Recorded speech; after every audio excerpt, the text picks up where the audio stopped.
Hola, buenas tardes. Estoy encantado de veros a todos. Gracias por acudir. Vamos a hablar un poquito acerca de por qué estamos aquí. Entonces, cuando empiezas tu carrera de escritor, estás sentado en casa, piensas en una historia, piensas en los personajes, lo escribes todo minuciosamente y luego quieres que alguien lo lea. Y entonces se lo envías a un editor y normalmente el editor te lo devuelve diciéndote, nadie va a querer leer esto. Y es una decepción que te llevas tremenda. Por tanto, pero si eres perseverante, pues lo intentas otra vez. Y ansías que la gente lea lo que has escrito y que le guste. Pues estás deseoso de tener lectores. Y si tienes suerte, en algún momento, pues escribes algo que un editor decide publicar. Y la gente compra tu libro, lo lee y te envían cartas, emails, tweets y te dicen que les encanta y tú estás encantado. Por fin de tener escritores. Estás súper agradecido porque es algo que has ansiado durante mucho tiempo y ahora por fin sucede. Y todos nos sentimos así, nos sentimos tan agradecidos de tener escritores. Pero ahora nos ha pasado algo malo. Porque todos tenemos millones de lectores en España, en Italia, en Francia, en Alemania y en otros países europeos, personas que nos leen en nuestro propio idioma o en una traducción, pero nuestro propio país le está diciendo a nuestros vecinos europeos, nosotros no queremos estar en vuestro club, somos británicos y no necesitamos a nadie, pero nosotros, los 4 que estamos aquí, no nos sentimos así, no queremos estar separados de estos millones de personas a quienes les encantan nuestros libros, por lo tanto, hemos decidido hacer esta gira para decirles a nuestros lectores, todavía os queremos.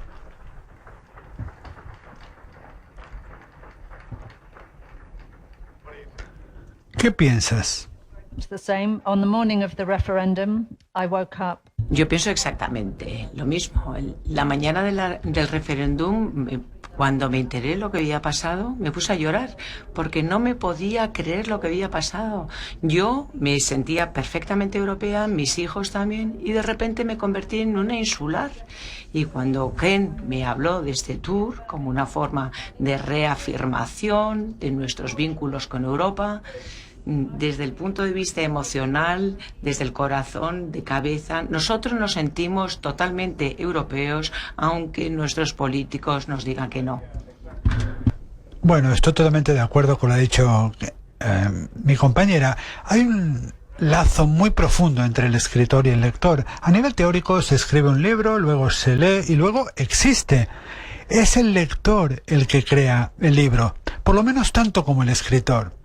O sea que lo que queremos hacer es deciros a vosotros, os seguimos queriendo queriendo pertenecer a vuestro club, pero también hay otra cosa, porque más de la mitad de los británicos piensan que estamos en un tremendo lío. Y si pensáis que el Reino Unido está siendo hostil frente a Europa, esto es algo simplemente a nivel político, pero más de la mitad de la población británica está de acuerdo con nosotros y le encantaría que esto no estuviera sucediendo. Por lo tanto, hemos venido aquí para deciros, por favor, creernos, no estamos rechazando a Europa y esperamos poder continuar con esta relación entre escritor y lector, entre dos amigos, a nivel personal, igual que lo veníamos haciendo. El lío político quizás se resuelva en el futuro, quizás no. Pero desde luego emocionalmente nada ha cambiado.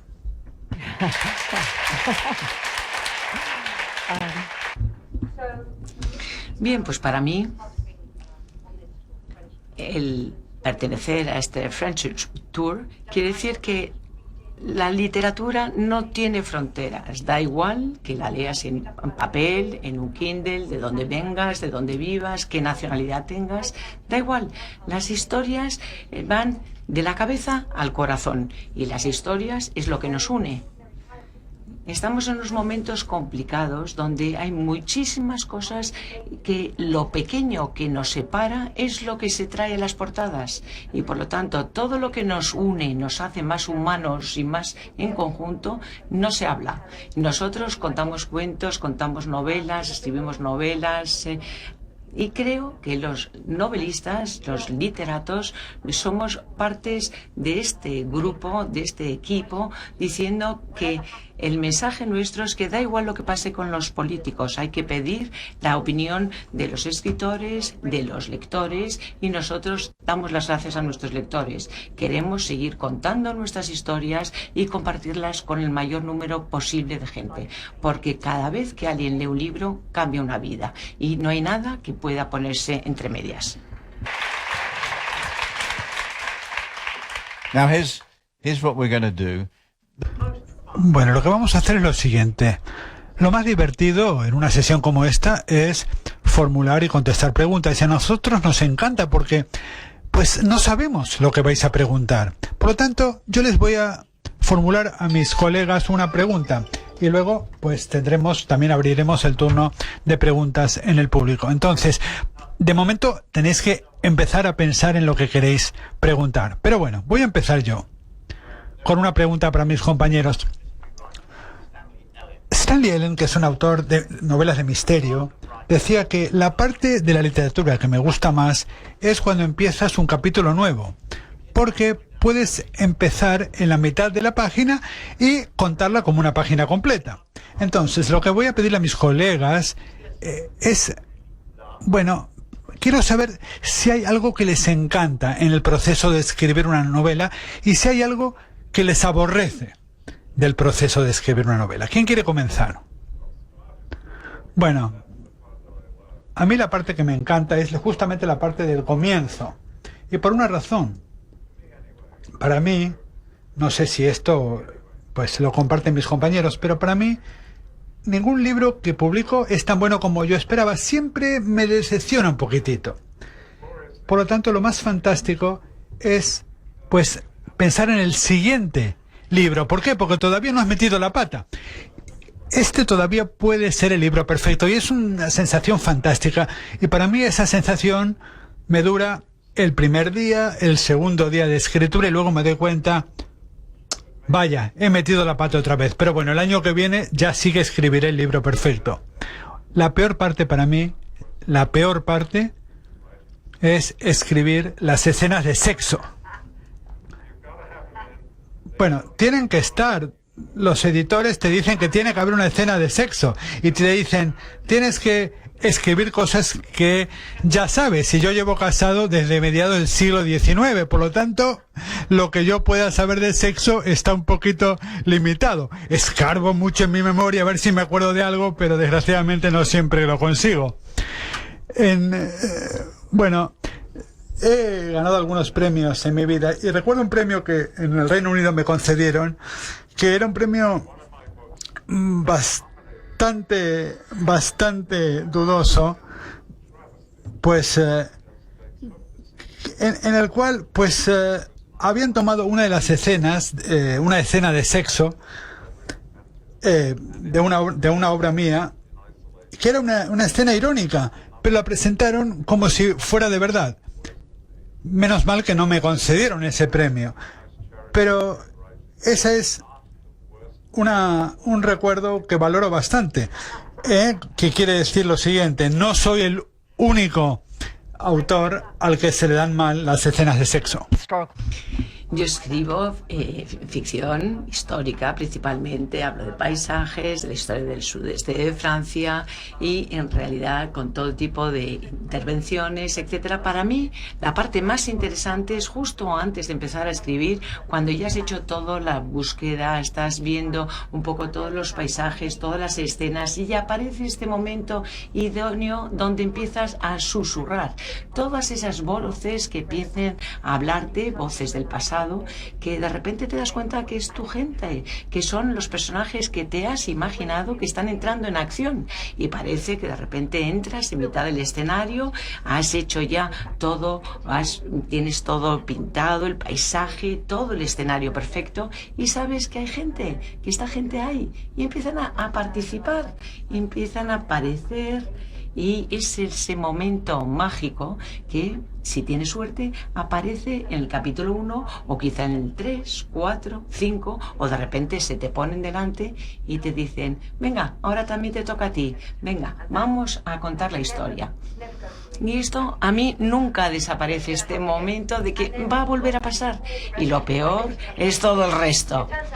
Porque llega un momento que muchas veces hacen su papel, de repente se aburren, de repente vuelven a atacar, y es este momento en el que estás pasando un poco la línea roja, pero me gusta todo el proceso. Todavía sigo con la sensación de que es impresionante que este sea mi trabajo, y el momento que se hace realidad es cuando tienes el libro en tus manos y te das cuenta, ya sea aquí en Madrid, Barcelona, en Valencia o en cualquier otro país, y el libro es tanto mío como de los lectores, y este círculo de empezar y tener esta emoción cuando empiezas a oír los susurros de los protagonismos y los protagonistas. Bueno, a mí no me gusta tanto el trabajo, lo que me gusta es un poco la parte más mágica del susurro final.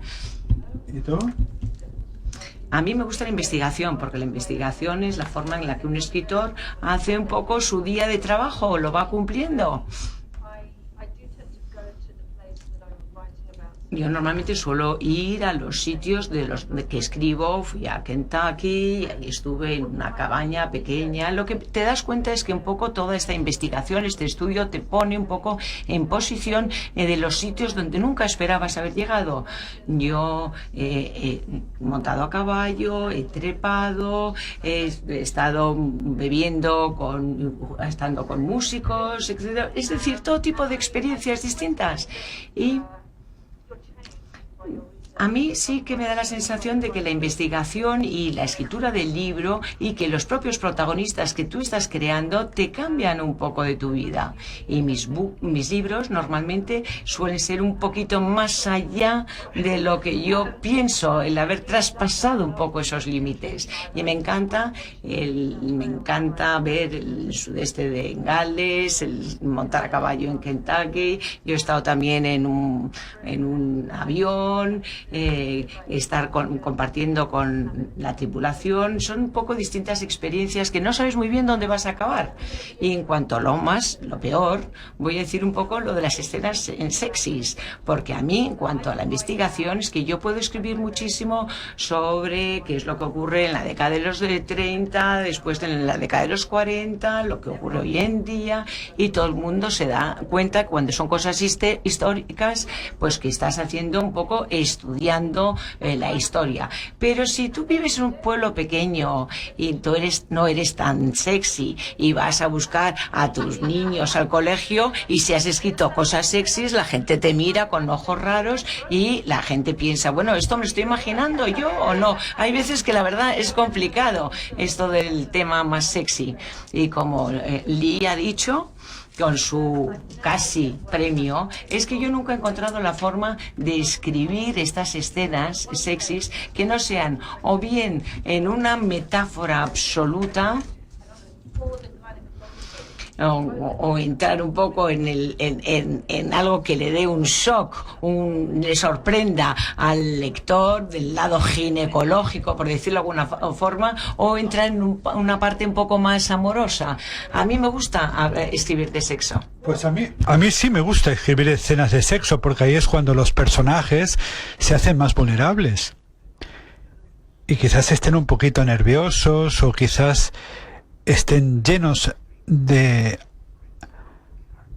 alegría, pero es un sentimiento que hace que salga fuera su personalidad. Por lo tanto, creo que la escena de sexo es algo realmente muy útil en una novela, aunque no son mis favoritas. Yo quería preguntarte algo. Tu mujer te dice siempre, este personaje lo has ideado en base a mí. Bueno, todas las heroínas femeninas de mis novelas están basadas en mi mujer, y ella lo sabe y no hay ningún problema con ello. Bueno, Bueno, lo que iba a decir es que a mí me encanta el comienzo de las novelas porque puedes hacer cualquier cosa, tienes total libertad. Cuando estás planificando el libro, puedes transformar un hombre en una mujer, cambiar el orden de las cosas, incluso cambiar el tiempo. Y cuanto más se vas avanzando, claro, más difícil es introducir cambios y más trabajoso resulta hacerlo. Por lo tanto, me gusta mucho el comienzo, porque eres libre. Y lo que menos me gusta, cuando, pues cuando termine esta gira y llegue a casa, pues me van a mandar la copia editada. Y el editor normalmente es una persona, pues, muy obsesiva. Y está pendiente de todos los pequeños errores que hayas podido cometer, y es muy irritante para mí recibir todos estos comentarios críticos. Normalmente las editoras son mujeres, las editoras suelen ser mujeres, y normalmente siempre tienen razón. Te dicen, dices que alguien tiene 24 años y a los 5 años, pues de pronto la persona tiene 40 años, y claro, y tú no te has dado cuenta, pero ellas sí se dan cuenta. Y realmente a veces parece que están intentando pillarte en este tipo de errores. Pero claro, son muy valiosas para nosotros porque nos salvan de publicar obras que contengan estos errores. Por lo tanto, hacen que nos veamos mejor como autores. Por lo tanto, estamos muy agradecidos a las editoras y a las correctoras. Bueno, perdón a todas las correctoras que pueden estar aquí entre el público. First of all, vamos a ver, vamos a comenzar con las preguntas. Hay 2 escritores españoles que están en el público. La primera es Macarena Berlín. Por favor, formula tu pregunta, Macarena.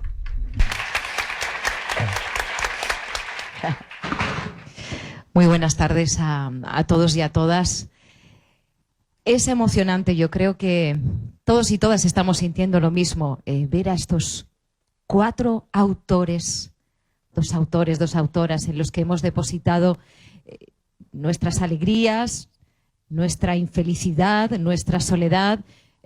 Yo deposité mi adolescencia, por ejemplo. Los pilares de la tierra me acompañaron e incluso me ayudaron a ordenar mi cabeza en muchos aspectos y también a pensar en la resiliencia, ¿no? A mirar hacia atrás, a plantearme cómo se construía una catedral. En fin, creo que la lectura amplía las miradas, ¿no? Es conmovedor la energía que tienen estos 4 autores consagrados, que sean capaces de abandonar sus hogares, sus procesos creativos y recordarnos a todos y a todas la importancia del diálogo. El diálogo es lo único que nos queda al hombre y a la mujer contemporáneos. Es el único lugar que nos queda para refugiarnos, además del amor, claro. Y lo cierto es que, lo decía el señor Follett, que el amor es lo que les ha traído aquí, el decir a Europa que siguen estando interesados, yes. que el amor sigue vivo. Y lo cierto es que a los demás nos recuerda este proyecto europeo con el que hemos crecido y en el que todavía tenemos que creer. Pero me gustaría preguntar, ¿cómo gestionan con esta energía, con esta calidez, el compaginar sus procesos creativos con esta exposición? Hablar de política, hablar de sentimientos, de trayectoria. Yo creo que estaba a punto incluso de entregar una novela. Es decir, cuando uno llega a casa y se mete en el mundo del escritor, de la escritora, es un mundo muy personal, es un mundo muy rico, a veces incluso angustioso. ¿Cómo se gestiona esta paradoja del autor de salir y entrar de la vida pública y encontrarse con uno mismo, con una misma? Gracias. Who wants to begin? I'll go first. ¿Quién quiere empezar? I love the divide. I find that A mí me encanta la división, la mezcla. Cuando yo he estado sola muchos meses encerrada en un cuarto, me encanta hablar con los lectores y ya es el momento. Es un trabajo muy, muy solitario. Eres la única persona que puede resolver tus problemas, porque cuanto más te metes en un libro, cada vez te arrinconas más. Y entonces el salir y encontrarte con los lectores que te dicen un poco el significado, lo que ha significado estos libros para ellos, te recuerda un poco tu función. Y cada escritor con lo que yo me he comunicado siempre me dicen lo mismo. Normalmente tenemos que ver en qué fase del libro estamos, y si yo estoy ya a 3/4 partes del final del libro, yo puedo estar cocinando la cena o hablando con mis hijos, pero un porcentaje grande de mi cerebro es que yo hablo con mis personajes. Y mi marido me decía que yo sí que y le ponía muy nervioso, de hecho, de que yo hablara con mis personajes, porque haces una mezcla de los dos mundos y no hay una línea divisoria. Y la mayoría de los escritores normalmente cuando están metidos en un libro no quieren salir, no quieren hablar con nadie, no quieren tener vida social, porque están metidos en su propio mundo. Y a mí eso me encanta esta mezcla de las dos cosas. Para mí la escritura es como el mundo del espectáculo para los tímidos, porque yo, por ejemplo, soy muy tímido. A mí me gusta mucho escribir, pero a la vez, pues este tipo de eventos me da la oportunidad también de salir de mi caparazón. Yo suelo trabajar solo y pues este tipo de eventos me da la ocasión de conocer gente y eso también me gusta. Todo es parte, como cuando un submarino sube a la superficie. Alguien una vez me preguntó, cuando acaba una novela, ¿cómo lo celebra? Pues la última parte del proceso es tan intenso que la respuesta que le di es, pues me voy a la tienda y compro pues pasta de dientes o papel de retrete. No sé, esa es mi forma de celebrarlo, porque haber estado sumergido durante tanto tiempo y poder salir a la superficie, pues también me da pues mucho placer. Y luego, pues cuando tengo que volver a mi caparazón, pues también me gusta por un lado, pero por otro lado vuelvo a estar solo y ensimismado.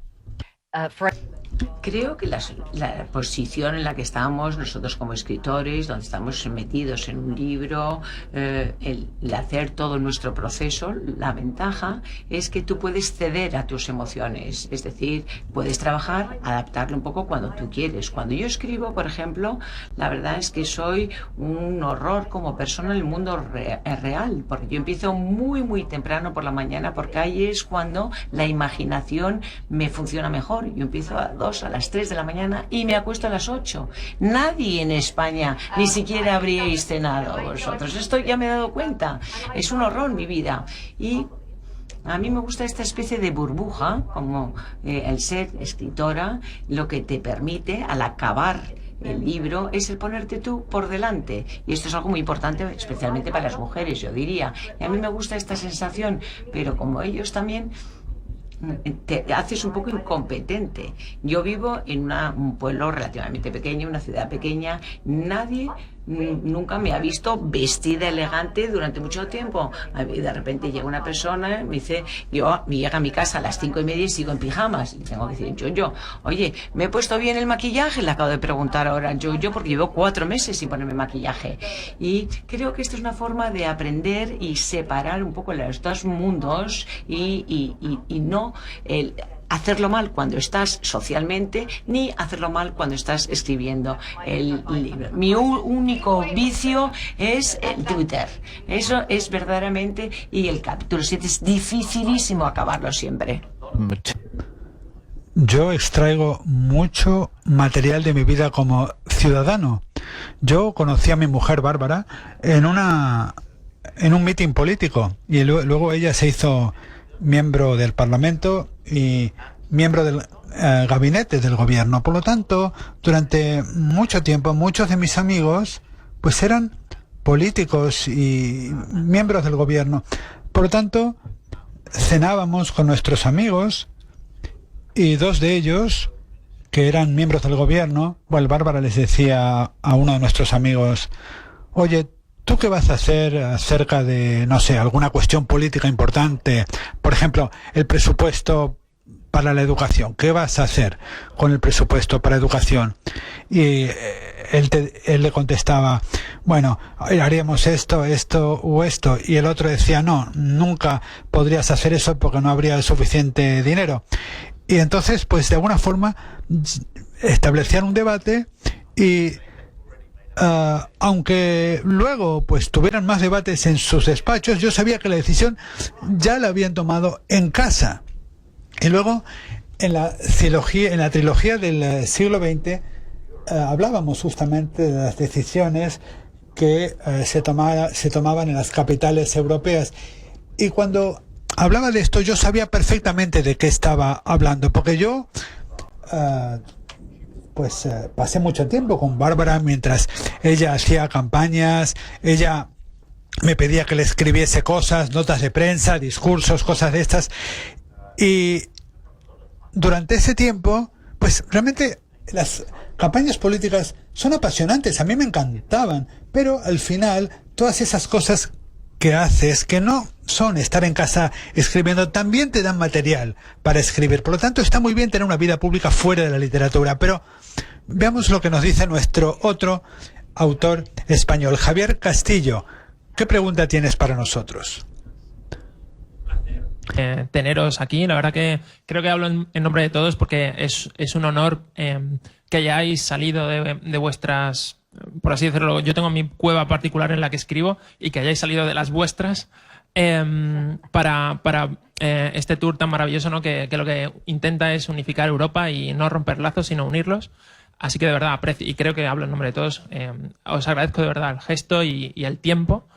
Y creo que a mí, yo voy a hacer una pregunta como muy personal y muy particular. Yo me encuentro en un momento en mi carrera literaria, ¿no? Por así decirlo, que ha empezado como muy rápida, en la que me he encontrado de repente 3 éxitos muy seguidos, muy impactantes.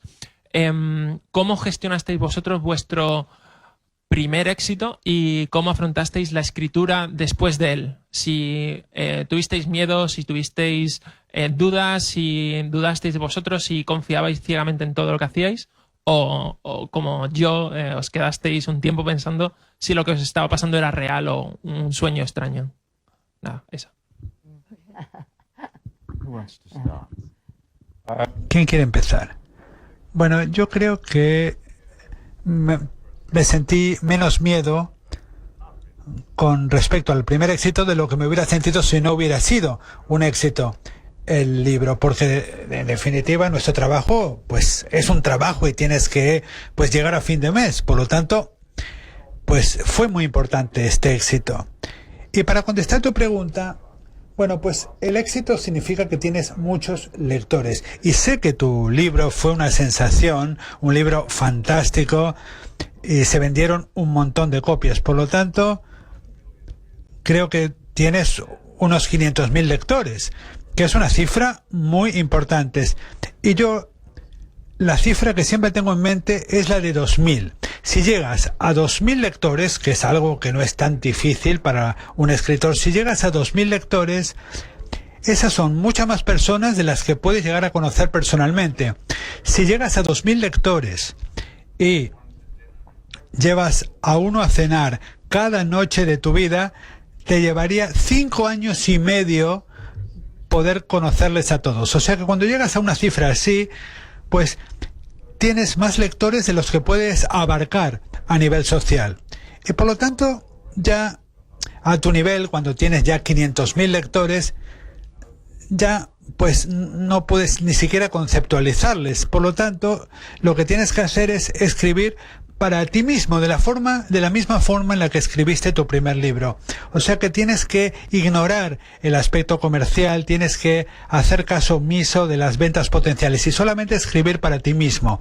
Y si lo haces, el libro será bueno. Pero si por otro lado empiezas a preocuparte y a obsesionarte con los lectores, ay, les va a gustar esto, no les va a gustar, pensar en temas demográficos, pues no sé que hay mujeres entre 30 y 50 que leen mis libros, les va a gustar, no les va a gustar. Si empiezas a pensar en todo esto, estás perdido, porque el libro perderá su integridad. Tienes que ignorar, hacer caso omiso de los lectores, lo cual evidentemente es mucho más fácil de hacer si tienes muchos lectores que pocos lectores.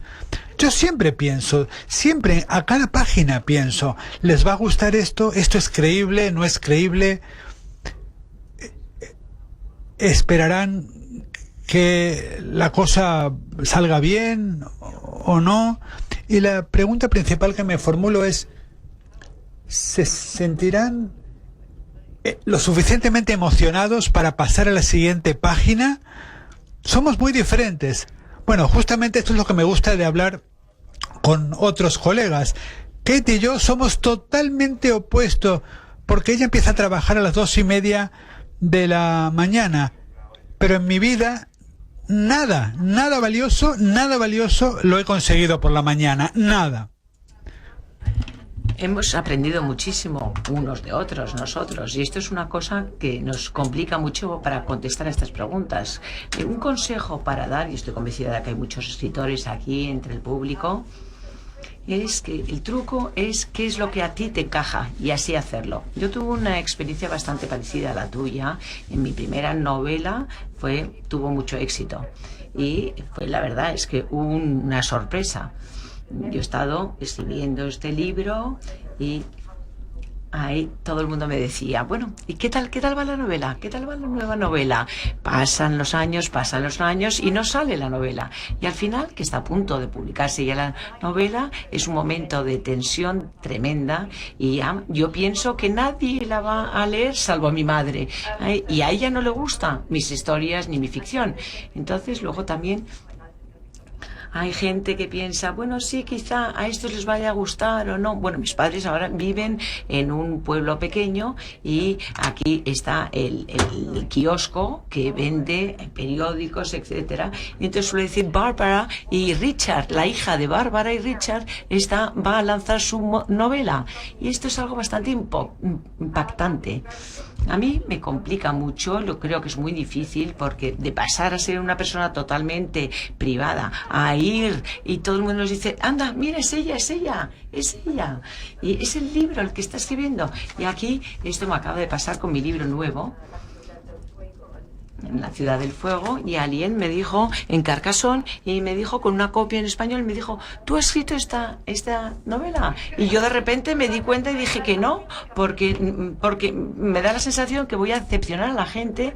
Y entonces dieron la vuelta y me contestó y me dijo, anda, eres mucho más baja de lo que yo pensaba.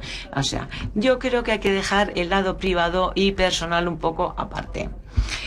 Yo escribí 3 libros antes de publicarlos, y luego, antes de tener el primer éxito, tardé bastante. En el momento que yo llegué a tener el éxito, yo ya estaba preparada para recibir este éxito.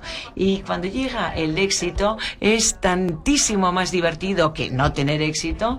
Y yo, la verdad es que debo de confesar que he tardado 18 años en detectar a alguien que leía mi libro. Yo he vendido, pero siempre pensaba que iba a encontrarme con alguien que estaba leyendo mi libro en el metro, en cualquier sitio, y de repente me pasó una vez en el dentista, que yo estaba esperando a que me tocara el turno para que me hicieran algo espantoso, y me di cuenta de que la señora de la mía estaba leyendo mi libro, y dije, anda, sí, esa soy yo.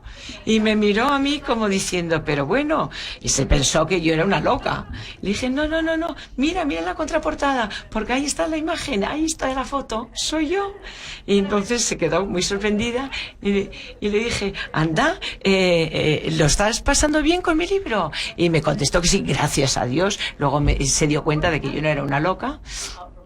Y además de sentir este éxito, es que he cambiado totalmente mi relación con el dentista, porque ahora ya cuando voy es muy complicado, porque ya se dan la vuelta totalmente, y entonces hasta el propio dentista ya sabe quién soy y entonces ya me trata de forma distinta. La verdad es que no me gustó nada el no tener éxito al principio, bastante deprimente la situación. Una amiga mía dice que, bueno, una escritora que no tiene éxito es que se le paga por la decepción de no tener éxito. Bueno, esta es una sensación y la verdad es que yo no tengo ningún problema con que la gente se me acerque y me diga que le encanta mi libro. Bueno, este tipo de encuentros personales puede ser una locura. En un avión estuve una vez sentado al lado de una persona que estaba leyendo un libro mío y le dije, ese libro es mío. Y me dijo, no, lo he comprado en el aeropuerto. Es bastante mortificante porque estás en el avión, ves que están leyendo el libro y que tampoco le gusta demasiado, que se están bebiendo una copita, que han dejado unas hojas, que luego se saltan varias hojas. Es una situación un poco rara cuando estás viendo a la persona y que la persona privada que ha escrito un libro se convierte en una persona visible, porque puedes hacer esto, pero es distinto cuando estás por ahí merodeando, como ha dicho Yoyo, claro, cuando funciona, cuando la cosa va bien.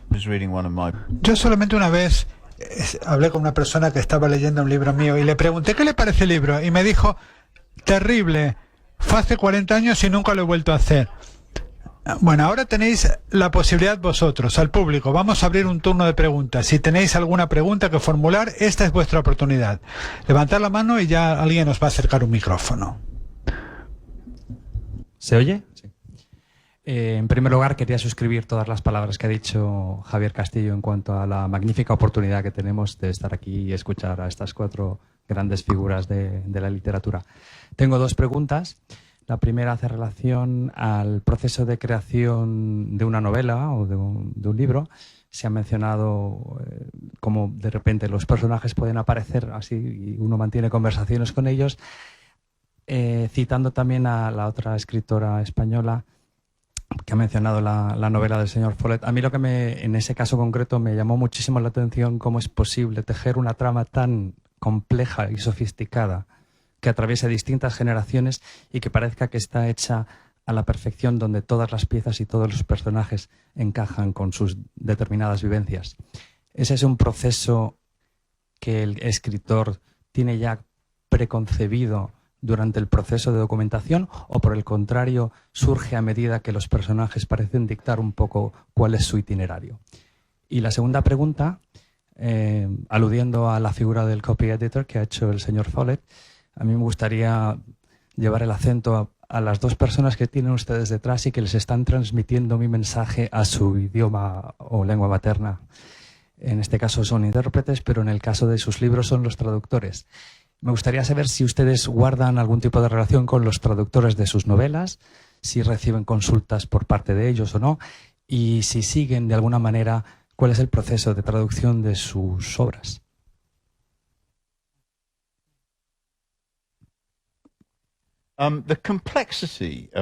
La complejidad del proceso creativo es siempre un reto importante, especialmente si el libro está escrito desde el punto de vista de más de un personaje, porque los acontecimientos se interpretan a través de los ojos y de la mente de distintos personajes. Y es un proceso complicado el asegurarse de que esto sea coherente. Mi propia solución es la de dedicar mucho tiempo a la planificación. Yo escribo un resumen y luego lo voy ampliando poco a poco, y durante el proceso de escribir este resumen me aseguro de que los puntos de vista de los distintos personajes sean coherentes.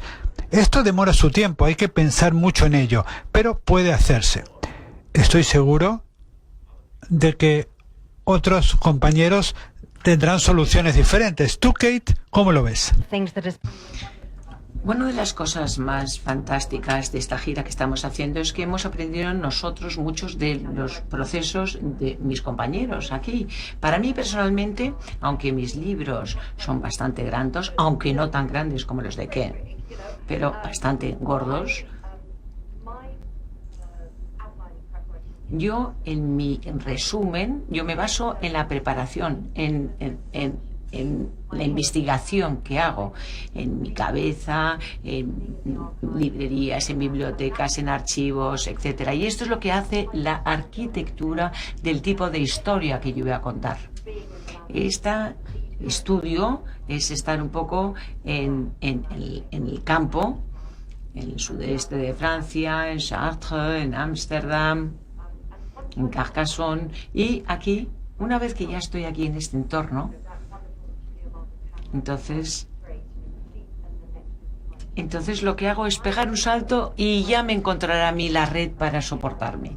No sé muy bien hasta que me lanzo. Y solamente es esta especie de andamio, es la arquitectura. En principio tengo solamente la emoción. Aquí tengo los personajes, les doy alas y vamos a ver dónde llegamos. Y cuando ya he hecho el primer boceto, digo, anda, bastante interesante. Creía que era un libro y de repente me doy cuenta que al acabar el primer boceto, que es el libro de un niño desaparecido, que no es lo que yo esperaba. Al principio está la emoción y la segunda parte es el intelecto puro. Y ahí es cuando entro a hacer lo que hace Ken desde el principio. Esto no funciona, esto lo corto, esto sobra, hay demasiados personajes, esto no tiene sentido, esto aquí no encaja.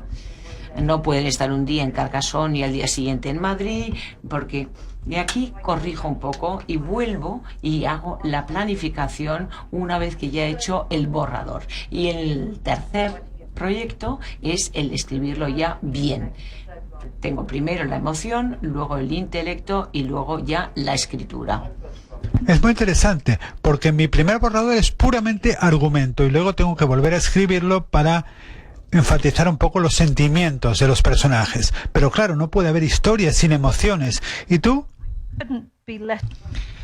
Pues la verdad es que yo no me veo con nada a ti. El que vayas inventándote sobre la marcha la historia es curioso, pero bueno, yo planifico. Yo soy muy planificadora. Y al final muchas veces es posible que se cambie la dirección, pero por lo menos siempre tengo una dirección concreta en un cambio de una vuelta, de un giro en mi libro. Y aquí cuando quiero descubrir algo, cuando quiero que se sienta algo antes de que aparezca. Y hoy lo estaba hablando, por ejemplo, con Nichols y él me dijo que cuando escribe una escena siempre piensa qué es lo que quiere que el lector sienta. Y yo, la verdad, es que planifico perfectamente, tengo millones de anotaciones, tengo una mesa de 12 personas, normalmente nadie se sienta a comer en ella porque la tengo de oficina, tengo todos los libros en pilas, tengo todos los personajes lleno de notas, lleno de papelillos, y el momento que estoy escribiendo el libro, si tienes demasiadas cosas que ocurren a la vez, a menudo no tienen impacto, porque se van cancelando una a la otra. Entonces lo que quiero es hacer uno a uno los eventos para que vayan causando impacto, y no lo sé, pero a mí me va entrando toda esta información y así es como yo lo hago.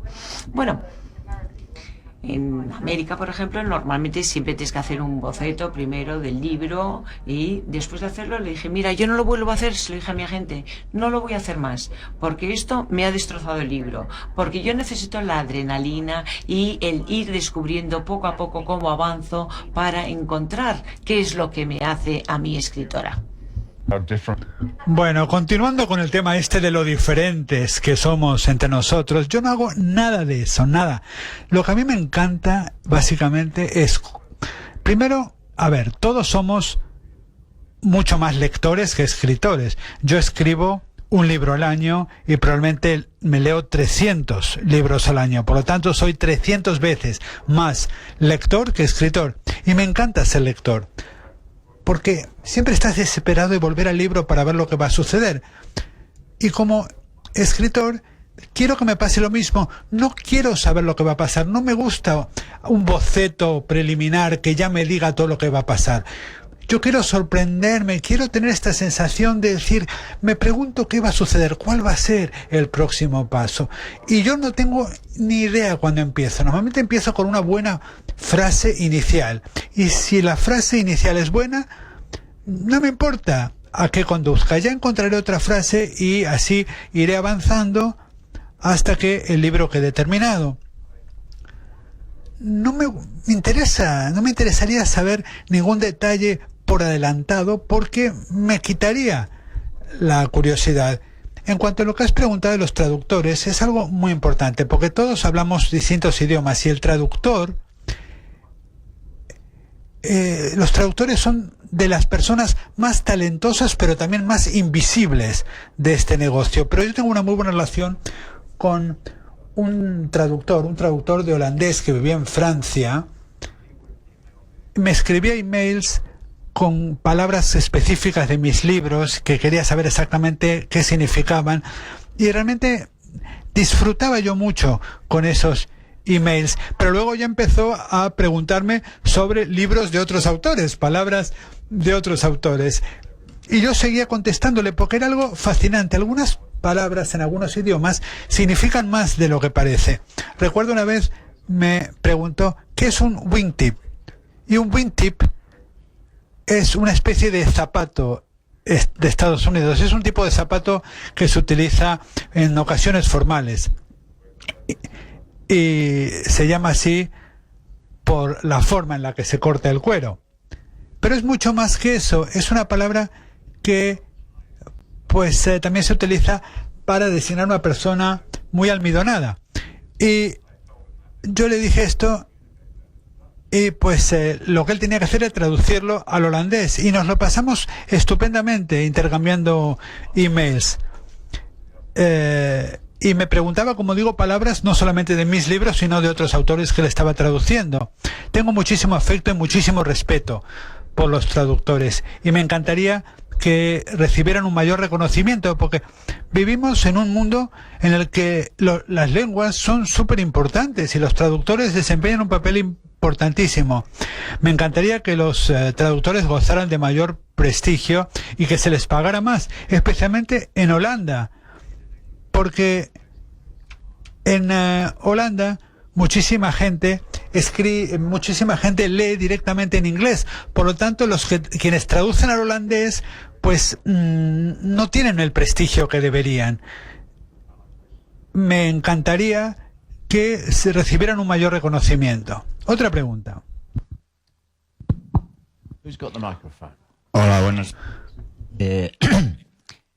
Quería, darles las gracias a todos ustedes, a los 4 que están aquí, los 4 escritores, y a todos los del público que están asistiendo a esta charla.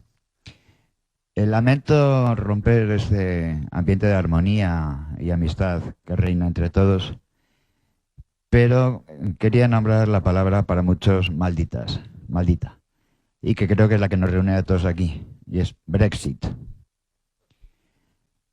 Hasta ahora hemos hablado de cosas generales, de la creación, etcétera, etcétera.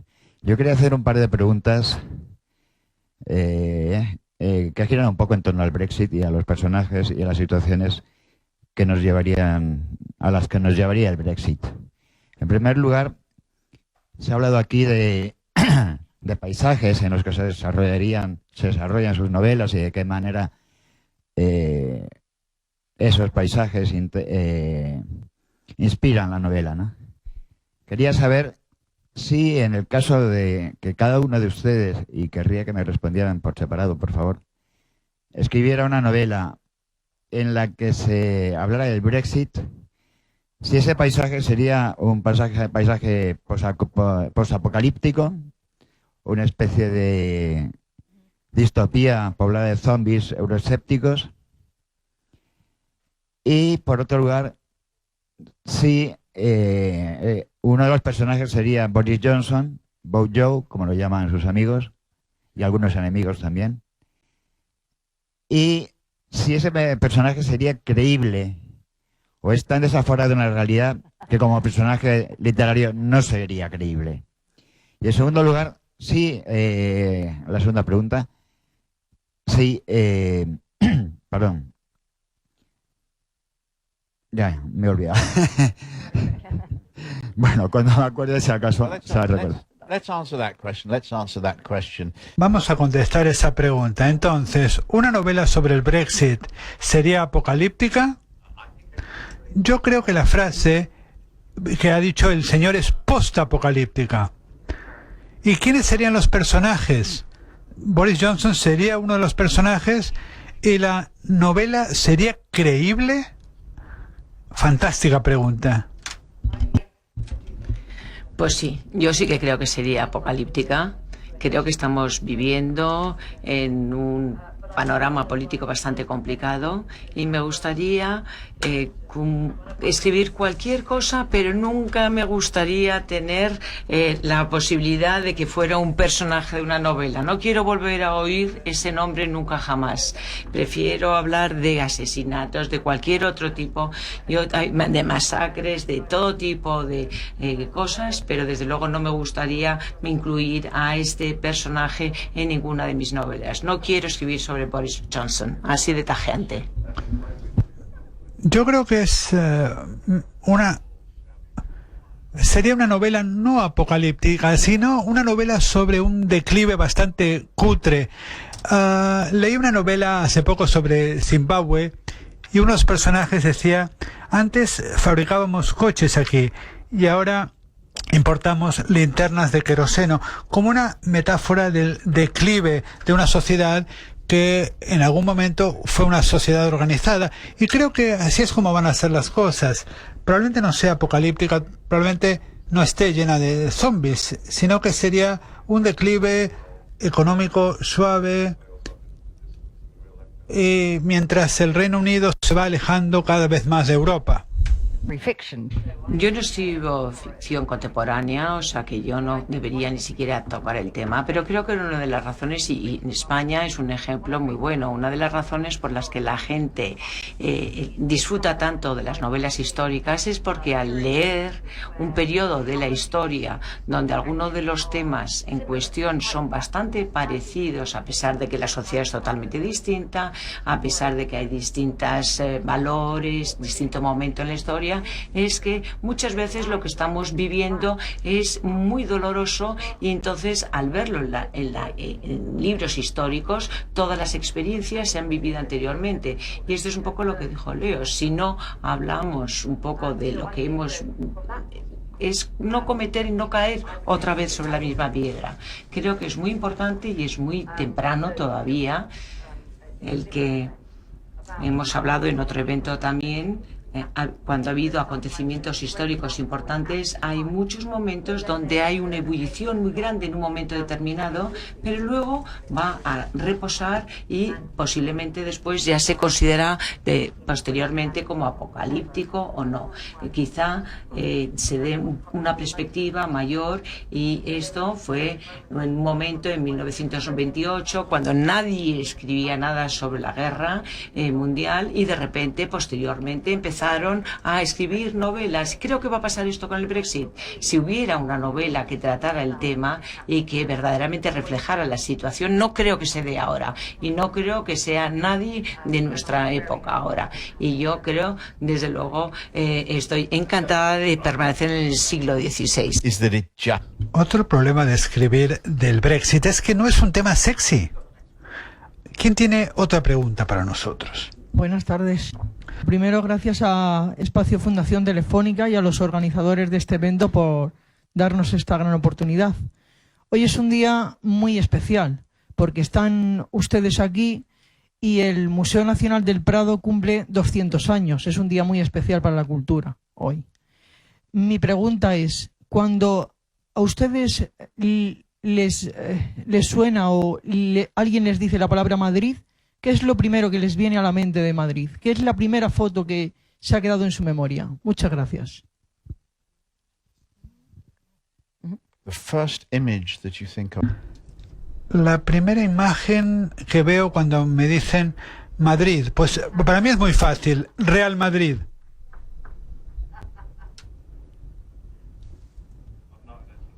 Bueno, yo no soy demasiado intelectual, tampoco.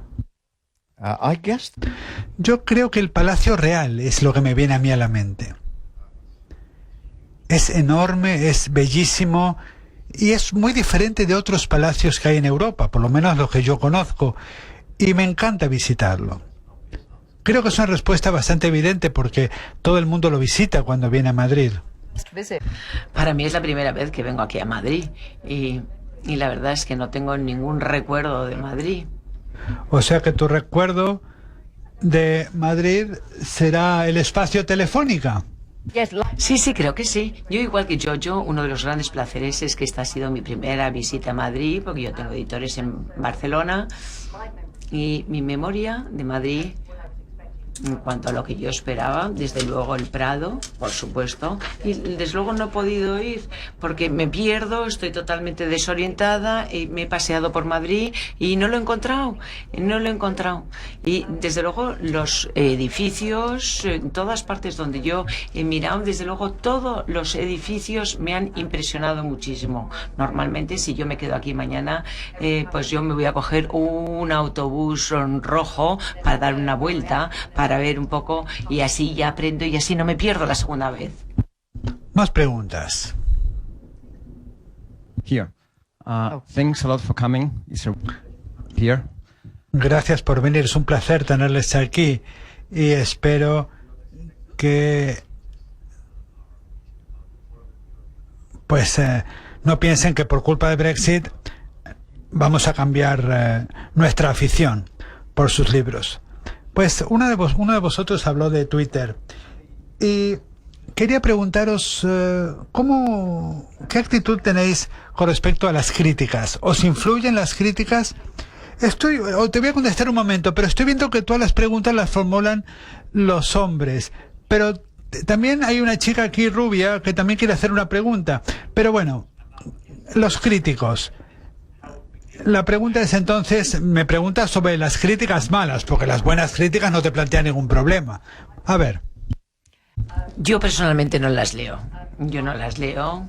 Mi experiencia es que es muy fácil que te noqueen, pero una vez que ya el libro está en la calle y es una relación entre los lectores y tú, y el leer comentarios negativos te daña mucho y es bastante insultante. En cambio, cuando los lectores te dicen que les encanta el libro, normalmente tú tiendes a justificarte, y esto ya lo he aprendido en mi experiencia. Normalmente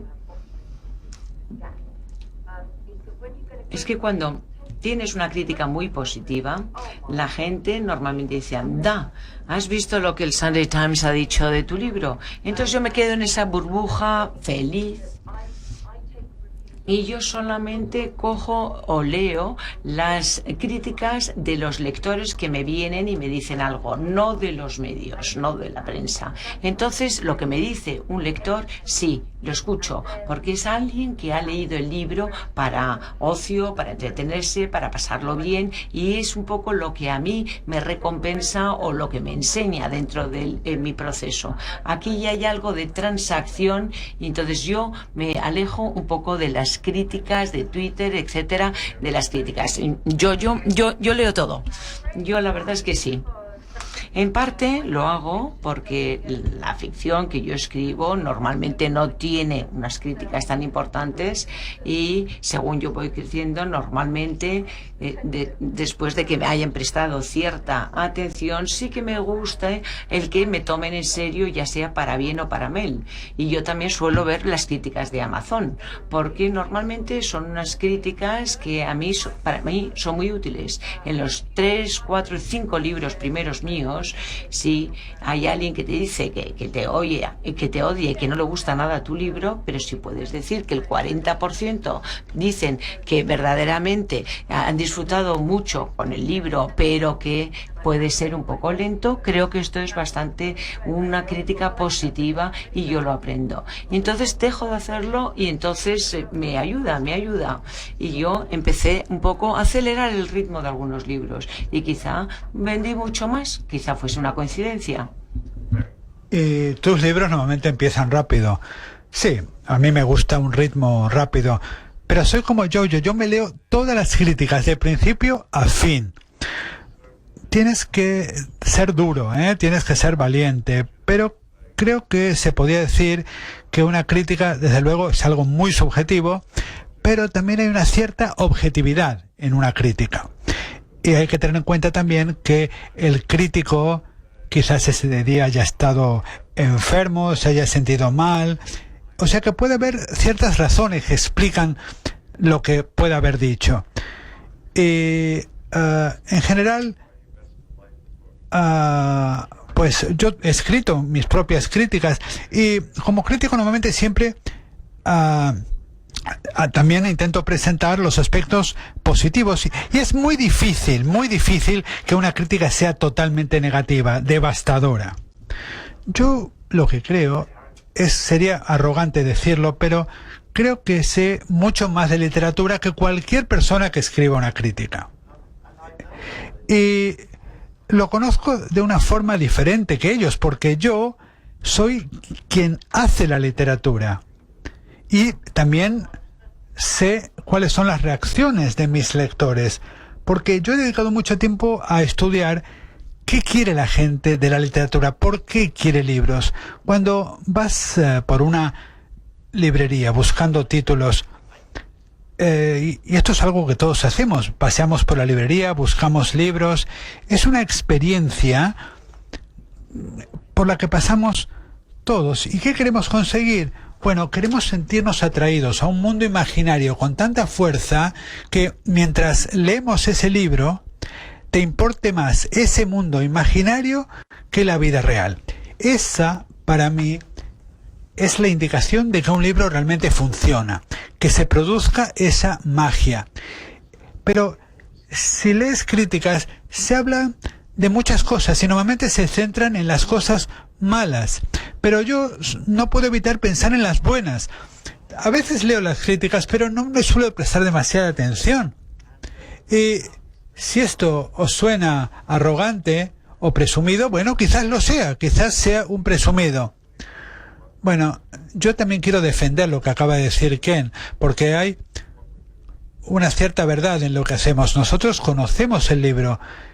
Y si alguien te dice que el libro empieza demasiado lentamente, puede tener razón o puede no tener razón. Y a mí me molesta cuando lees una crítica que cuando, por ejemplo, el libro está emplazado en Chicago, el crítico dice, bueno, pues este libro que está emplazado en Los Ángeles, y esto pasa muchas veces, no se han leído correctamente el libro y eso me da mucha rabia. Bueno, ¿tienes el micrófono por fin? Hola, buenas tardes. Me gustaría preguntarles a los cuatro qué sienten cuando ven las adaptaciones cinematográficas o televisivas de sus libros. O sea, toda la creación que ustedes han hecho y el nacimiento de sus personajes y tal, ¿qué es lo que sienten en el caso que las vean? Well, now Jojo wrote. Bueno, Jojo escribió el guión de su primer bestseller cuando se llevó a la pantalla grande. Ha sido una curva de aprendizaje muy dura, muy grande, no solamente desde el punto de vista de escribir el libro, sino también de diplomacia, porque yo aprendí mucho en este proceso de diplomacia, claro, pero tengo una amiga que escribe guiones y el ver tu película o ver tu libro reflejado en una película, dice, es un poco ver un poco cómo se quema tu casa. Lo que tienes que hacer es ver todo lo que han sacado y decir, bueno, hemos salvado la mesa del comedor, la silla del comedor, la jarra de la tía, etcétera. Porque si tú escribes el guión, incluso como fue mi caso, la visión del guionista va a ser totalmente distinta de la imagen que tú tienes. Si tú vendes los derechos, tú tienes que aceptar que estás dando un cheque en blanco para hacerlo. Y si tienes la suerte de que coinciden las dos imágenes, las dos visiones, yo nunca he tenido la situación en la que ha habido una divergencia muy importante. Sí, a mí es un proceso que me encanta el escribir guiones y creo que cuando escribes un libro, una novela, luego también tengo esa visión de escritora de toma. Tú has tenido experiencias interesantes con Tom Cruise, ¿verdad? Sí, sí. Yo creo que muchos escritores darían la misma respuesta que yo, porque el miedo es ¿qué van a hacer con mi libro? ¿Qué van a hacer con mi libro? Y la respuesta es, no hacen nada con tu libro. Tu libro sigue allí, está en la librería, está en la biblioteca. Y cuando se estaban haciendo las películas con Tom Cruise, pues yo hice un experimento. El día en el que salió la película, saqué el libro de la estantería, lo miré y todas las palabras estaban ahí. Ninguna palabra había sido modificada. Porque la película es algo separado, tiene vida propia, no es una secuencia. Y a mí no me gusta nada esto que dice la gente o esto que piensa la gente. Normalmente, si estás en un avión y eres lo suficientemente tonto de ponerte a hablar con la persona que está al lado tuyo, lo primero que te van a preguntar es ¿a qué te dedicas? Si les dices soy escritor, y la siguiente pregunta es bueno, ¿y algún libro tuyo ha llegado a la pantalla grande? Como si un libro por sí solo no fuera suficiente, como si un libro fuera simplemente como una estación intermedia que anhela el llegar a la pantalla grande. No, el libro es un producto final y ahí a un ladito está la película como algo separado. Hace poco tuve una experiencia surrealista. Estaba cenando en un restaurante y en la mesa de al lado habían unas personas hablando de uno de mis libros. Y yo me quedé fascinado escuchando lo que decían. Y eso es lo que es una película. Es la opinión de otra persona sobre tu libro. No cambia tu libro, no lo modifica, no lo mejora, no lo hace más valioso. Se trata de un proyecto totalmente paralelo y totalmente separado. Y todos los escritores estoy seguro que defenderán este punto de vista. Porque el libro es el producto final. Y lo que hagan otros con él no tiene ninguna repercusión sobre tu obra. Yo tuve una experiencia que no me esperaba con el libro Laberinto. Yo seguía escribiendo uno de los protagonistas, uno de los personajes, y era John Hurt. Yo estaba escribiendo el tercer libro en esta secuencia y la verdad es que me detuvo totalmente porque el personaje que yo tenía en mi corazón y en mi cabeza se había convertido ya en John Hurt. Entonces solamente le podía ver a él. Y esto, la verdad es que me dio una pesadilla. No he tenido la experiencia, yo no escribo los guiones como Jojo y Jim. Aquí, ahora estoy acabando, la saga de 4 va a ser una serie televisiva, sí. Y ya hemos dicho que no vamos a empezar a filmar hasta que no estén ya publicados, porque para entonces ya todo el mundo se habrá muerto. Y entonces no me importaría nada, porque a mí, desde luego, me molestó muchísimo, y estoy totalmente de acuerdo con lo que ha dicho Lee, lo que ha dicho Jojo, pero para mí me perjudicó mucho el ver un poco a los personajes que yo estaba escribiendo cuando estaban en la pantalla. Hay una historia de un escritor que habla de su hija cuando tenía 6 años. De pronto oyó algo y le dijo: tú eras parte de los Beatles. Y tuve otra experiencia con otra niña de 9 años que estaba viendo una miniserie de Rebeca y después de 20 minutos se volvió hacia su madre y le dijo: ¿papá ha inventado todo esto? Y desde luego ese fue el momento en el que se dio cuenta de lo que yo hacía para ganarme la vida. Bueno, pues tenemos algunas preguntas que nos han llegado vía Twitter. Bueno, entonces yo me voy. Todas sobre ti. Y Leticia va a leer la primera pregunta. Buenas tardes a todos. He seleccionado 2 preguntas de toda la gente que nos está siguiendo a través del streaming. Un saludo para ellos.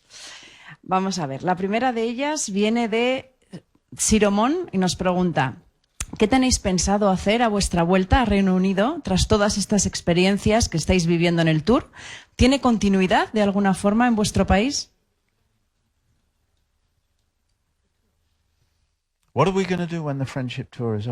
¿Qué vamos a hacer cuando acabe el Friendship Tour? Yo tengo que entregar un libro los jueves, o sea que yo tengo que ponerme a trabajar como loca. Yo me voy a volver a escribir. Uno de mis libros se está filmando ahora mismo, se está rodando, o sea que es un momento tenemos que hacer una continuidad clarísima. Pero en esta gira todos nos hemos dado cuenta de que de que nadie iba a cambiar ninguna posición en el Reino Unido con lo que nuestra gira a nivel europeo. Eso no era el objetivo. El objetivo principalmente era el establecer unos lazos mucho más estrechos con Europa. Yo probablemente no vuelva al Reino Unido. Voy a volver a Estados Unidos, a Nueva York, porque tengo que estar para Acción de Gracias. Y no voy a volver al Reino Unido hasta el mes de febrero, que es cuando tengo que estar allí. Por tanto, la vida va a seguir, seguiremos trabajando, pero lo que sí voy a hacer, para mí, esta Friendship Tour, bueno, yo ya conocía a Ken, pero no había tenido el placer de conocer a Kate ni a Jojo, y son unas chicas muy divertidas, por lo tanto me encantaría poder volver a reunirme con ellos en un tour parecido a este. Sí, nos ha gustado mucho. En el país nos decían como el supergrupo. Y yo he estado haciendo un poco que éramos como ABBA, 2 chicas y 2 chicos. Ahora mi vida está ya completa. Quiero cambiar un poco la música y hacer un poco Super Trooper, la canción de ABBA. Otra pregunta que haya venido a través de Twitter. Y pregunta, ¿qué diferencias encontráis entre los lectores británicos y los españoles?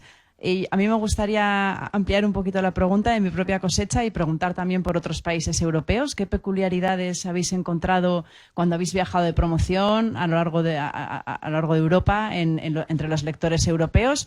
¿Qué diferencias y quizás qué cosas tienen en común también?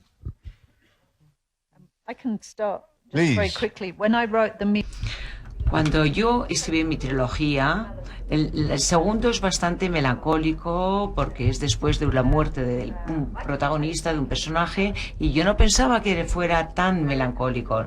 Los lectores europeos estaban muy cómodos con esta melancolía. Sin embargo, a los lectores americanos no les gustaba nada. Pero bueno, ¿y por qué está tan triste? ¿Por qué está tan deprimida? Y en cambio los europeos decían, sí, es muy entendible que todo el mundo esté tan triste después de un duelo. Y entonces está claro que con el duelo los americanos no pueden llevarlo y sin embargo en Europa mucho mejor. Bueno, aquellos de vosotros que no conocéis mis libros, Jack Reacher es un detective muy brutal. De hecho, leí una crítica que decía que esta es una serie detectivesca donde el detective comete más homicidios de los que resuelve. Y esto a mí me pareció pues muy interesante. En cuanto a diferencias entre los distintos países, en Europa del Norte y en Escandinavia, por ejemplo, les preocupa bastante la falta de ley, la violación de las leyes, y preferirían que Jack Reacher, pues eso, capturara a la gente, la llevara a la comisaría y esta gente fuera llevada a los tribunales. Pero estoy seguro de que muchos públicos de otras partes del mundo disfrutan muchísimo cuando Jack Reacher les coge a sus víctimas y les descerraja un tiro en la cabeza. O sea, esas son un poco las diferencias que yo veo entre distintos lugares del mundo. Sí, por supuesto que hay diferencias. Cuando nos reunimos varios escritores y estamos alrededor de una mesa y discutimos en qué países tenemos más éxito o menos, yo creo que nosotros hemos viajado por todo el mundo como escritores que nos comunicamos con los lectores, y desde luego yo creo que en un país tienen mucho más en común los lectores que con las personas que no son lectoras, que no leen.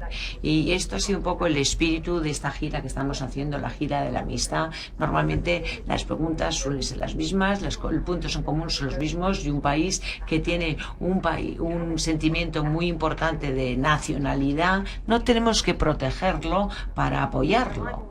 Yo siempre me interesa mucho cuando vas a los distintos países y vas viendo un poco las características. Por ejemplo, cuando yo publiqué El laberinto, mi novela, en Alemania, mi imagen de los lectores alemanes, la primera pregunta siempre que me hacían es, ¿verdaderamente, Kate, tú crees en la reencarnación? porque parece que esto era un tema importantísimo en Alemania. Y esta es un poco la gozada de hacer una gira a países europeos, porque vas aprendiendo un poco más de la idiosincrasia de un país por las preguntas. Y un libro es lo mismo. Estoy impresionado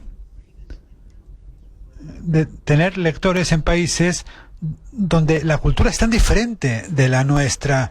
Mis libros están localizados en el Reino Unido, Francia, España, Alemania, en algunos casos en Estados Unidos, pero tengo millones de lectores en China, en la India, en Brasil. Y estos son lugares en los que la vida cotidiana, la cultura, es muy diferente de la vida cultural que tenemos en común en Europa occidental. ¿Cómo interpretan ellos una historia sobre, por ejemplo, construir una iglesia en la Edad Media? Pero luego pienso, de hecho, lo que impulsa estas historias no es realmente la construcción de la iglesia, sino las esperanzas y los miedos de las personas que lo hacen. Y las cosas de las que yo escribo fundamentalmente son cosas como el amor, personas que aman, personas que están en peligro. Y estas son ideas que experimentan todos los seres humanos: estar enamorado, estar en peligro, conocer a la persona adecuada con la que pasar el resto de tu vida, o perder la vida como soldado. Entonces, mi respuesta a la pregunta sería: todos los seres humanos tienen tantas cosas en común, muchas cosas en común, y precisamente cuando escribimos las novelas que tanto gustan, justamente hablamos de esas cosas. Nos queda un poquito de tiempo. Por lo tanto, Kate y yo os vamos a enseñar cada uno un objeto que para nosotros simboliza Europa. Bueno, yo he traído el objeto más pequeño del mundo. A ver, os voy a explicar lo que es. Es el símbolo pequeño del laberinto. Como hemos dicho que todo el mundo tiene un libro que nos ha ayudado, para mí el libro, mi novela fue El laberinto, y esto resume totalmente lo que hacemos, este concepto de que las historias y las novelas no tienen fronteras, remontarse a la antigüedad. Todas estas historias en todas partes del mundo. Por supuesto, hay algo que Ken sabe perfectamente, y es que en el siglo XII y XIII en Europa, de repente, los laberintos se construían por todas partes. Me sorprendió mucho cuando yo estaba escribiendo la novela que había muchos más laberintos construidos en Francia que en el resto de Europa, y posiblemente por eso me vino la inspiración de ahí. Para mí, el ser escritora, el que haya cuentos, historias sin fronteras, el viajar, el que todo el mundo viajara a través del mar llevando la historia y la metáfora del laberinto, de transmitirla por Europa, exactamente como tú has comentado con tus lectores chinos. El laberinto fue una parte importantísima en la Edad Media, y yo tuve mucha suerte con este libro, y es por lo que estoy yo aquí. Este libro que me cambió la vida. Este es el símbolo que me han dado cuando estuvimos en Carcassonne rodando, y luego en Sudáfrica también. Y mi objeto, que simboliza Europa, es esta botella de vino.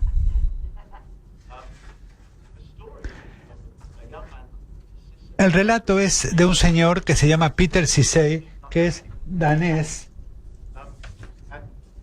y cuando era joven fue a trabajar a Francia, a un viñedo, y le encantó, y quiso convertirse en bodeguero, pero no pudo comprar una viña en Francia porque son carísimas, pero sí compró una viña en España, y está en Ribera del Duero, y elaboró un vino tinto, y mucha gente piensa que es el mejor vino tinto español.